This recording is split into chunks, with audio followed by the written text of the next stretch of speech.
Good morning, this is Ben. I've been trying to make this video and I just had to run outside because I forgot to roll the trash can out, and then the garbage man just pulled up.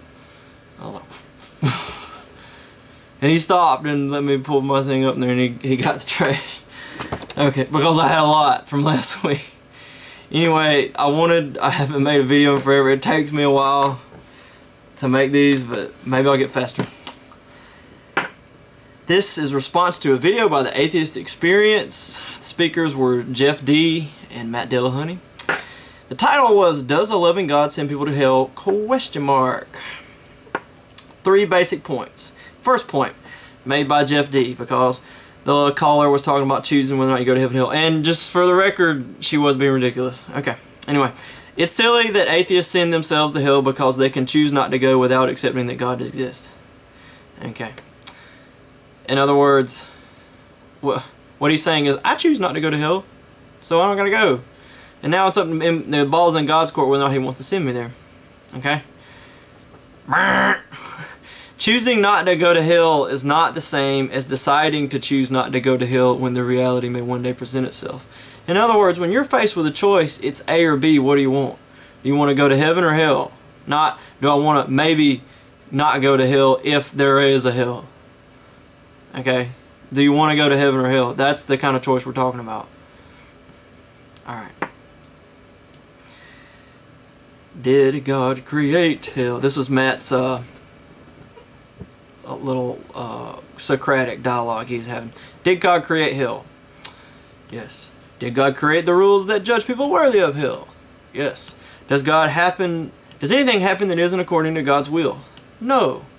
Then, therefore, God sends everyone to hell. Here, Matt Dillahunty gives us 2 options. Either God makes us do bad, and everything happens bad, or everything that we do is good because God makes us do everything good. Okay? And there's a third option that Matt, of course, is implying that there ain't no God and everything's just willy-nilly, or up to us. But he leaves out a missing alternative. God makes us free according to His will. What if it's according to God's will to leave things up to us? To leave our lives up to us, to let us run our lives, let us control where we go for eternity. Matt's next point, God puts us in danger of hell, and then we send ourselves there if we reject His protection. God is a mafia boss. He's got the old protection racket. Okay, here Matt Dillahunty gives us 2 alternatives. Either God removes the possibility of going to hell, or else God threatens you with it to get you to become a Christian. In other words, he's saying God can just completely remove any chance of there even being a hell, or God threatens you with hell to get you to do stuff. Okay. The missing alternative that Matt left out is God created hell because you asked for it. What does that mean? How did you ask for it? Well, when you don't want to have God in your life, when you want to be bad, or when you just want to not believe in Him, not necessarily be a horrible person, but just reject the truth, then, ta-da, you ask to have, what will life be like without God? Or perhaps, what will life be like with God being ever more absent from your existence? And just get worse and worse if and only if God is real and God is goodness itself. If God is those things, hell is, having God ever more and more removed to infinity and beyond. Oh no, that would be hellish. Okay. Now, what does any of this have to do with your life? You must take a stance. If Muhammad comes out and says, you're either with me or against me, it's my way or the highway, I'm right about everything, and origin, meaning, morality, and destiny are all what I say they are, you have to say you're wrong or you're right, Muhammad. Okay? You can't take well, I'm not going to answer that question, because by not answering that question, you've said you don't trust Him, you don't believe Him. And it's the same way with this heaven and hell question in Christianity. You don't believe in hell, you don't make a choice, you made a choice. And this is something I think a lot of people do in their lives. They think, well, I'm just going to avoid the Christian question. I'm going to avoid the religious question. You can't do that. It's there, it's real, and by avoiding it, you're saying, I don't put my faith in Jesus.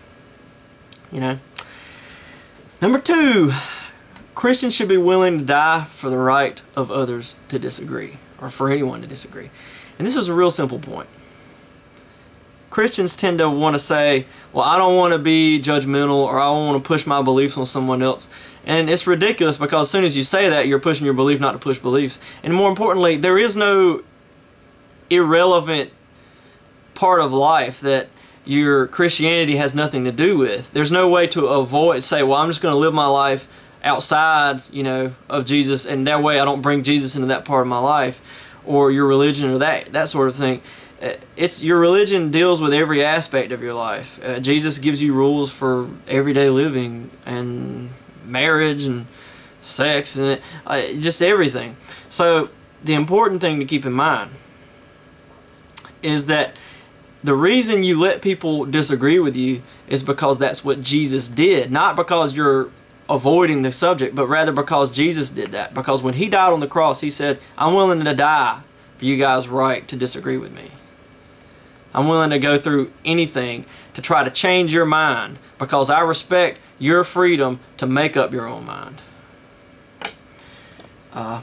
That's it. I hope you enjoyed this video. Thanks. Bye.